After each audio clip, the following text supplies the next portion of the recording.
I know it's not easy for everyone to lose weight. I'm trying to make it as easy as possible. As you know, Sam is dieting harder than last time. He's doing a bodybuilding competition.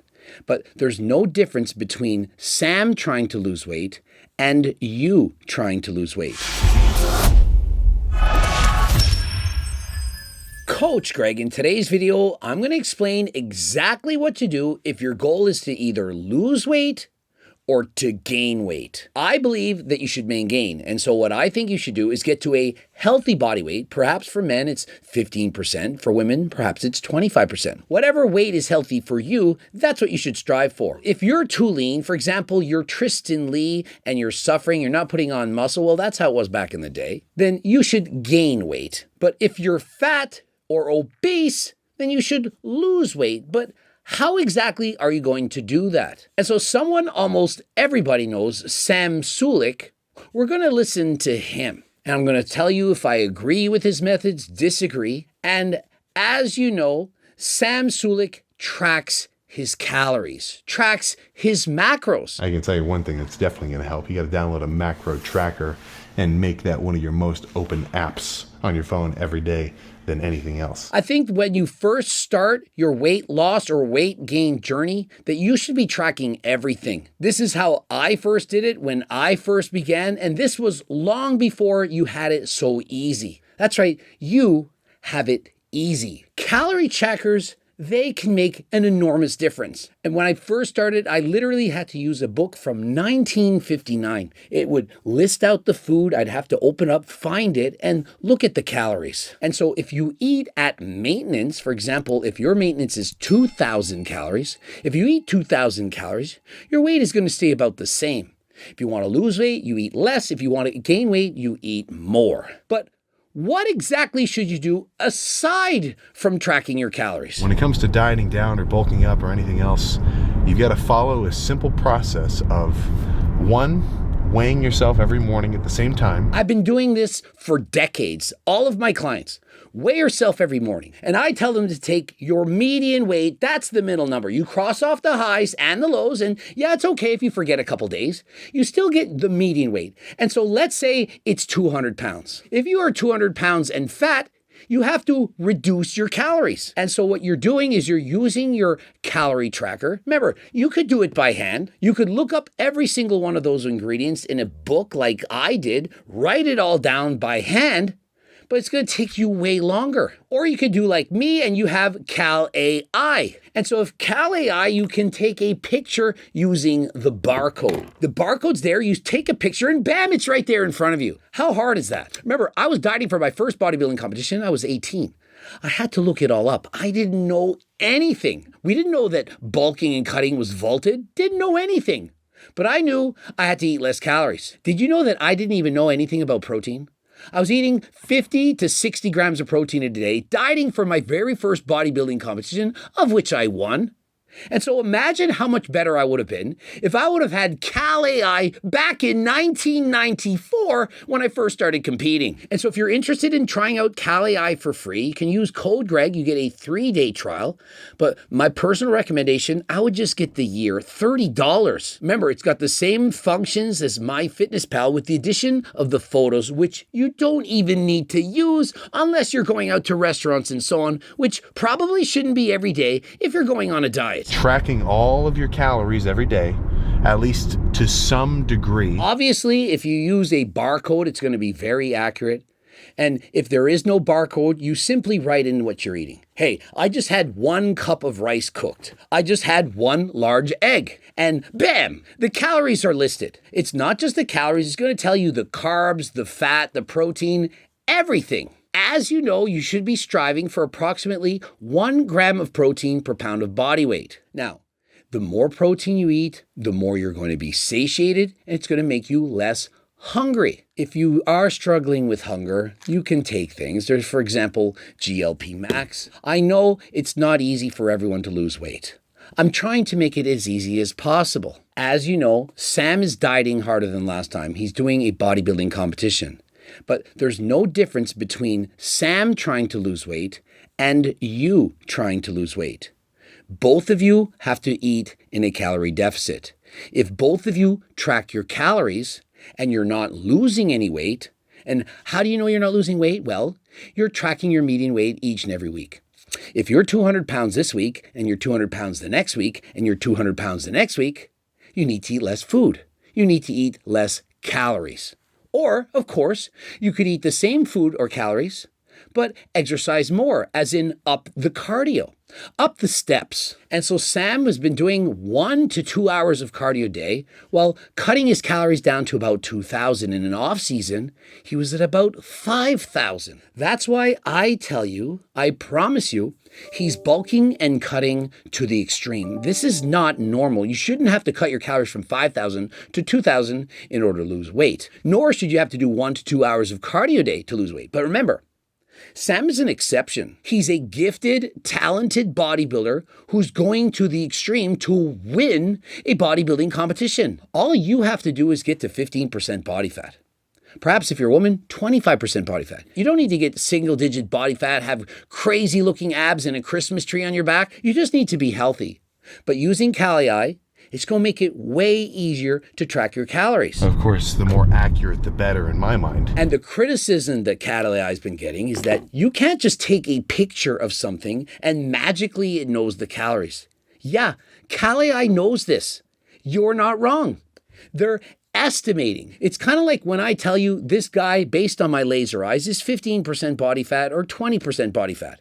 I don't know for sure. I'm giving you my best estimate. And so sometimes calorie is going to overestimate the calories, and sometimes it will underestimate the calories. But why would you just use a picture all the time when you literally have a barcode, or you can write down exactly what you're eating? That is way more accurate. And so when you use MyFitnessPal, do you take a photo and ask it the calories? Of course you don't. You use the barcode and you write down the calories. Calorie is no different. Even if calorie did not have the AI detector of calories by taking a photo, it'd still be good. And I would say even more worth it than MyFitnessPal because it's cheaper. 95% of diets fail. And do you know why? Because people can't continue to eat in a calorie deficit. They over diet, they overshoot things, they have unrealistic goals and expectations, and they then go off of that diet and regain the weight. Imagine having my cookbook. Imagine reading the diet book that I've written, The Circle Diet, and imagine using calorie to help you with all of this. You track your calories, you're eating foods that are delicious from my cookbook, lower in calories, lots of fiber, lots of protein, and you're satiated. And if that's not enough, you're using a GLP Max to make you even less hungry. And for those of you out there with severe disturbances, for example, you're 100 pounds overweight, you're morbidly obese, your life is in danger, you go to the doctor and say, "Can you help me with something? Is there something you can give me to reduce my appetite? I feel like I have a disease that makes me want to eat constantly." If you do all of these things and you try, I promise you, I swear to you, you all can lose weight. And if you're underweight, you too can gain weight. I know that some of you have body dysmorphia. You perhaps are succumbing to the pressures of social media to have the perfect physique. You want to have the six-pack. You don't have to be shredded to feel good about yourself. Can you do better today than you did yesterday and better tomorrow than you did today? Progressive overload. Do better than last time. Go harder than last time. And the one thing that I suggest that is going to make a huge difference in your weight loss journey, more important than lifting weights, it's doing cardio. As you all know, my cardio of choice, it's racing bikes. If I had one wish right now, it would be that you love something on this earth the way that I love cycling. That you could love something deeply that would motivate you every single day to want to get up and live your life. And so some days I'm thinking, I might need to take a day off from cardio. Like today, I've raced 2 days in a row. Perhaps I need a day off. For me, cardio, it's almost like having sexy time. I can't wait to do it. It's fun. Want to do it all the time. Yeah, boy. It burns so many calories. The more you do it, the better you get at it, and the more calories you burn. Just like sexy time. And so practice makes perfect. And so why not get out and start practicing? Same goes for calorie. The more you practice using it, the easier it gets. Pretty soon you know the calories in everything. Do you really think that I need to track every single food that I see in order to know the calories? Do you really think I need to look up the label of my own Kaiko bar to see how many calories? Thank you, Greg. Or any of the recipes in my cookbook? It's all listed right there for you. And so for me, it's just memorized. I know how many calories are in a gram of nuts, 5.8. And so if I eat 100 grams of nuts, it's 580 calories. It's there. It's memorized. It's easy. It's like doing math. 12 times 12 is 144. 25 times 25, it's 625. 99 times 99, it's 9,801. 11 times 11, 120. It's simple. You start to memorize these things. Now, if only I could memorize freaking Spanish the way I can memorize numbers. You know how much practicing I do for Spanish? ¿Tú hablas español? Es mucho difícil. I don't speak Spanish. And so perhaps when you track your calories and try to lose weight, it's kind of like when I try to learn Spanish. It's hard for you. I get that. I understand. Remember, I'm a genius with a learning disability. I joke, but it's actually true. Aquí tú hablas español. Your food tracking, calorie tracking, it's going to be easy. You'll look at that food and say, no way am I eating that cheesecake when that cake tastes just as good and it's got 2/3 the calories. You make smarter decisions. You're proactive. You don't just eat. You understand the calories in the food that you're eating, and you make smart choices that are best for your health. I'm not saying don't eat junk. I'm saying know the calories in the junk that you're eating and eat them sparingly. Choose wisely. And so if you have two foods that you like, one is 100 calories and one is 1,000, why would you eat the 1,000-calorie one when you're trying to lose weight? You eat the one that has 100. This is all in my cookbook as well. The calories, the macros. How much calories are in the foods that you're eating?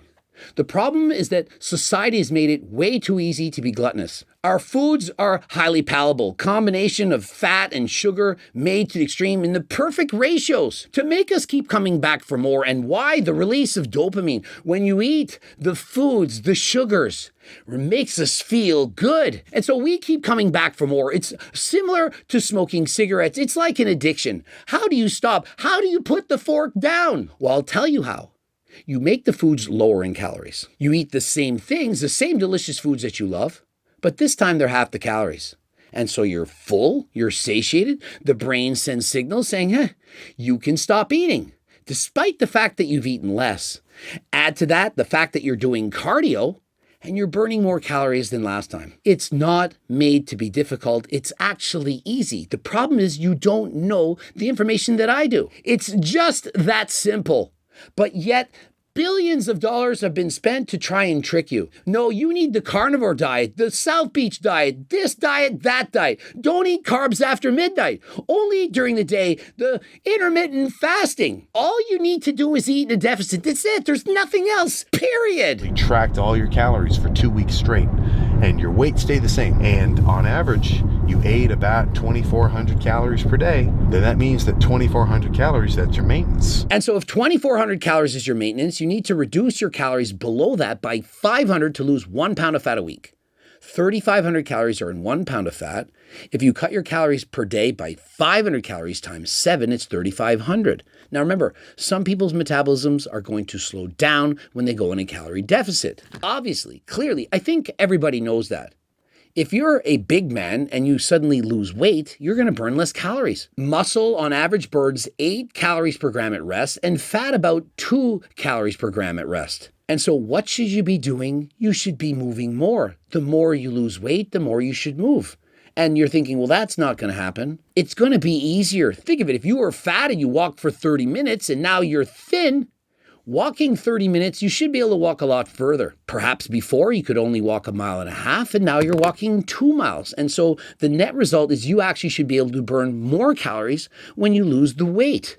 Many people, they think the opposite. And of course, you could add in GO2 max, the main ingredient NMN. The combination of these ingredients is going to allow you to have more energy in order to move your body faster than last time. Rather than being exhausted after that cardio session, perhaps you'll have more energy, you'll fidget more, you'll move more, and the total amount of calories in a day, it's going to be higher. You want to start cutting down, you got to eat less than the 2,400 on average.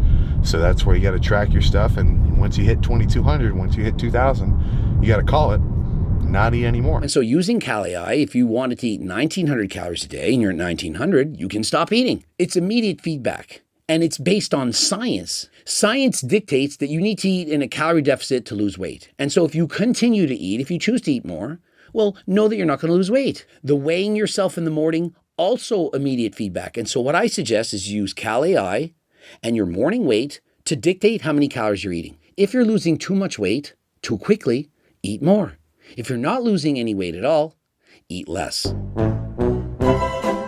And of course, I always recommend 150 minutes of cardiovascular zone 2 exercise per week. That should be your minimum. Unless you're completely sedentary right now, perhaps it's going to take time to get that level, but everyone else, you should be doing 150 minutes. It's for your health. And on the other hand, it's the exact same situation, just in reverse. You just somehow can't get past 180, like 180 is your sticking point. You just got to eat more freaking food, you know? And so if you're trying to bulk up and gain weight and you can't, stop saying, no, I tried, I ate 6,000 calories. Did you?